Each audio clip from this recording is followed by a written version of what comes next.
The Woolsey Fire is now 94% contained. Full containment is expected on Thanksgiving. Now, while most of the evacuations are now lifted, things are far from getting back to normal for returning evacuees.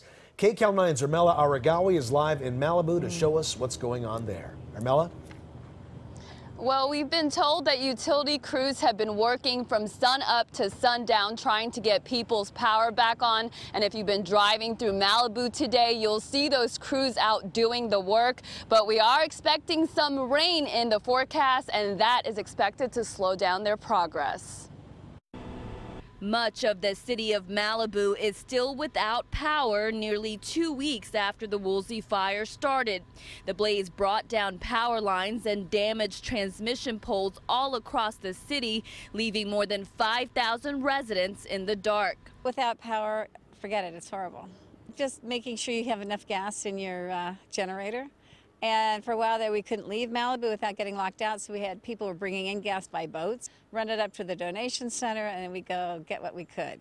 So it's been hard, very hard. Well, you know, you're so dependent on it, and it really does show you how helpless you really are. Still waiting, for power and whatever that addiction is to internet and cell phone service. So it's just trying to get back here has been rough. We got evacuated, and then you're living as a refugee for a while.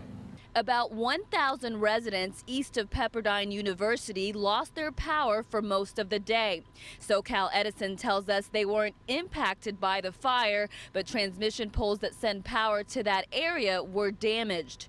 Power is expected to be back on for all of them by 8 tonight. The restaurant is being cleaned up. The restaurant's getting restocked. Fresh food only lasts so long, even with we had refrigeration, and so after 5 days it's gone. So we get rid of it, and which we did, and we have been feeding people here. We've gotten food in from the Cisco company. We've been giving that to first responders and the folks in Malibu and the folks here at the Cove. A spokesperson for SoCal Edison tells us after today there will still be about 4,000 people in Malibu in the dark. At this point, they can't say when their power will be restored. In the meantime, you will see volunteers like this crew right here giving out sandbags in case of floods. When the rains do come, you can grab some sandbags here off the PCH on Zumarez Drive until dark tonight and again tomorrow all day.